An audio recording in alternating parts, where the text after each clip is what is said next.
Sebelum itu, izinkan kami memperkenalkan diri terlebih dahulu dengan menyebutkan nama dan 3 angka terakhir dari NPM kami. Perkenalkan, nama saya Gani Efran dengan NPM 026 dan rekan saya. Saya Sefat Rahman dengan NPM 070. Saya Rosali Somarini Putri Mamun dengan NPM 142. Saya Nadia Fikasya Putri dengan NPM 146. Langsung aja ke videonya.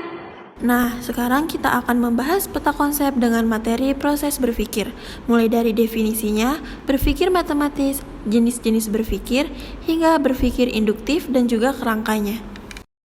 Yang pertama ada definisi berpikir.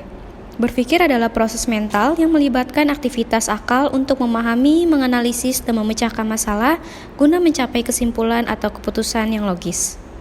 Selanjutnya ada berpikir matematis. Berpikir matematis adalah proses mental yang melibatkan pemahaman konsep, penalaran logis, pemecahan masalah, penghubungan ide, dan penggunaan strategi matematika untuk mencapai solusi atau kesimpulan.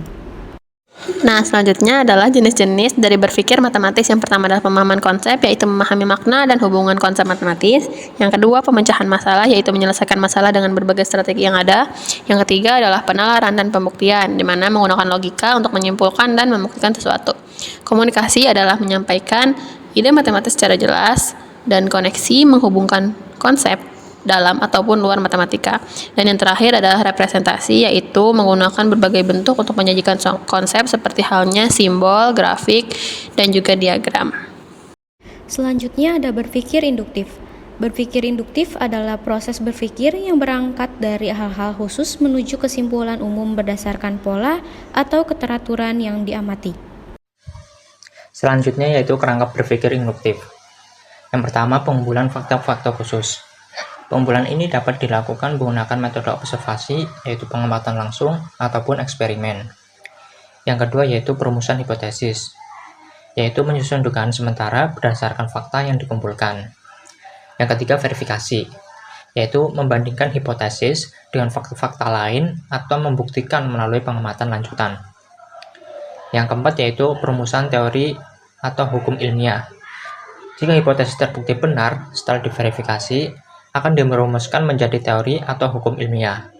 Hukum ilmiah menjadi derajat kebenaran lebih tinggi dibandingkan hipotesis dan berlaku lebih luas. Oke teman-teman, selanjutnya, pernahkah kalian melihat susunan kursi di aula teater? Susunan ini seringkali memiliki pola tertentu, dan dalam poster kali ini, kita akan membahas bagaimana cara menentukan jumlah kursi di barisan tertentu dengan cara yang lebih praktis dan juga cepat. Identifikasi masalah, seorang panitia acara ingin menyusun kursi di aula untuk penampilan teater. Ia ingin membuat susunan kursi berbentuk barisan bertingkat dengan baris pertama terdiri dari 5 kursi, baris kedua 7 kursi, baris ketiga 9 kursi, baris keempat 11 kursi, dan seterusnya. Panitia ingin mengetahui berapa banyak yang dibutuhkan untuk baris ke-15, tanpa harus menghitung satu persatu. Nah, selanjutnya adalah pengamatan faktor khusus, di mana barisan ke-1 itu 5 kursi, barisan kedua 7 kursi, barisan ketiga 9 kursi, dan baris 4 itu adalah 11 kursi, di mana selisih antar barisnya adalah 2. Dan ternyata setiap baris bertambah 2 kursi dari baris sebelumnya, di mana U2 sama dengan 7 sama dengan 5 ditambah 2, itu sama dengan 5 ditambah 1 dikali 2. U3 itu 9 sama dengan 5 ditambah 2 ditambah 2 sama dengan 5 ditambah 2 dikali 2. U4 yaitu 11 sama dengan 5 ditambah 2 ditambah 2 ditambah 2 sama dengan 5 ditambah 3 dikali 2. Dimana UN-nya kita dapatkan 5 ditambah N dikurangi 1 dikalikan 2. Hipotesis. Jumlah kursi pada setiap baris aula mengikuti pola barisan aritmatika dengan suku pertama 5 dan beda 2. Maka baris ke N mengikuti pola UN sama dengan 5 ditambah dalam kurung N-1 dikali 2. Uji hipotesis.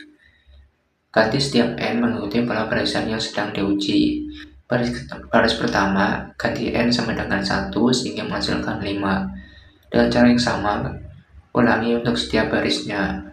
Dari uji tersebut terbukti benar bahwa baris UN sama dengan 5 ditambah dalam kurung N-1 dikali 2 adalah pola barisan kursi. Sekarang kita gunakan rumus ini untuk mencari jumlah kursi di baris ke-15.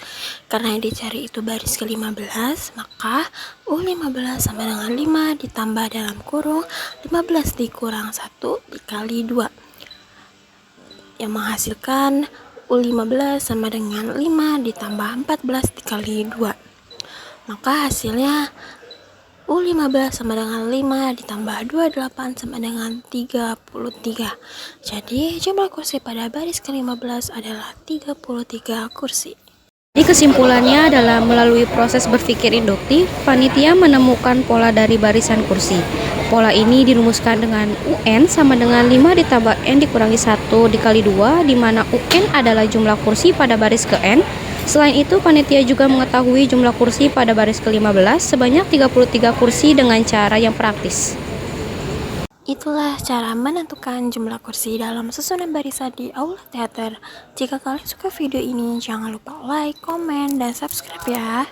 Sekian dari kelompok kami, kurang dan lebihnya mohon dimaafkan.